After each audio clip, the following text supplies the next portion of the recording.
My name is Rachel Articuno. I'm from Melbourne, Australia. I'm an Asian Studies major with a Japanese minor. I love living in Japan. I've been at TUJ for about 3 years now.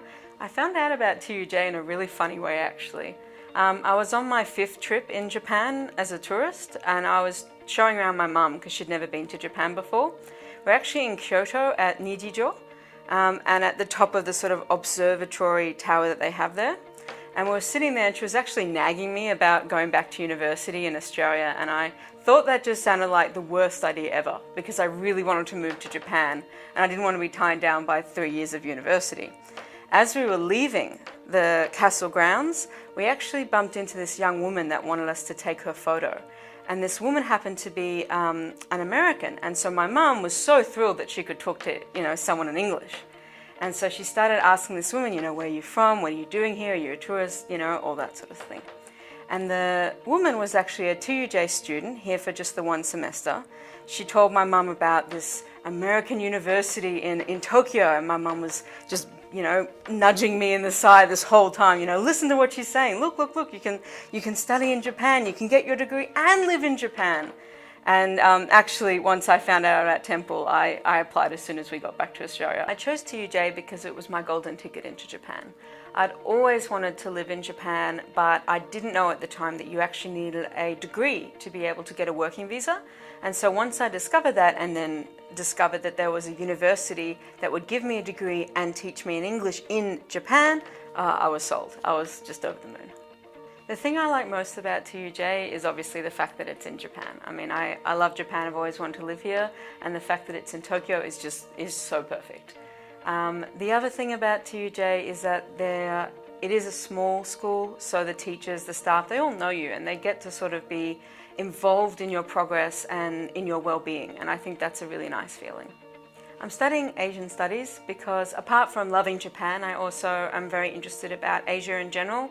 And particularly I love politics, which I know sounds weird because usually people hate politics, but I find it quite interesting to compare sort of Asian politics to Western politics and to sort of be able to enjoy it from a back seat.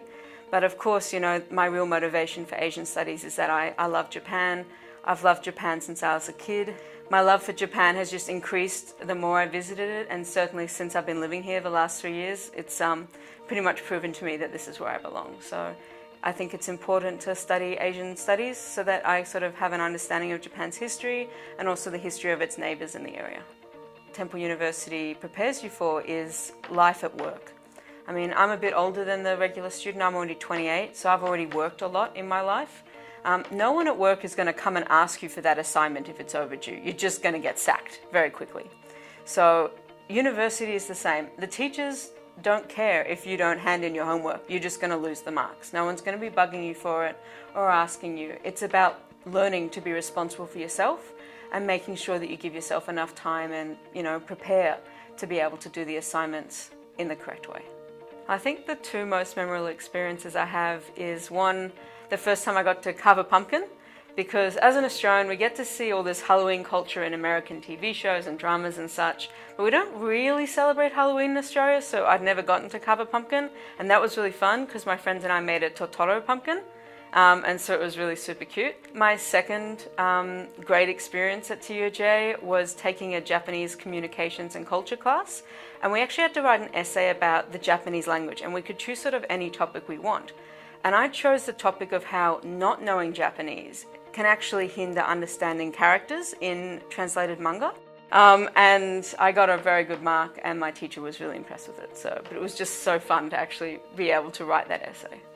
I guess my saying or personal motto is the word resilience. It used to be my high school's motto, and it's a very important word for me. I went through some tough times in high school, and I think being resilient is the best thing a person can do, because there's always going to be times in life where it's going to be hard, where you're going to be a bit down in the dumps, or when you've got to overcome some difficulties, and I think being resilient is the most important thing you can be. I think it's really important for new students to understand about Japan. I think there's a lot of assumptions when it comes to Japan and Japanese culture that it's just like an anime. It's not. And I think there's a lot of assumptions people make about working culture and living culture in Japan.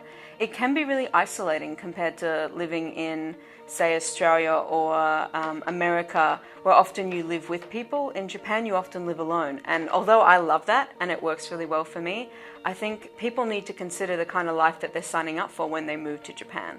You know, working hours can be long, you know, the commute is very busy. But these are all things that I love. I just think it's important that people are aware of them before coming to Japan.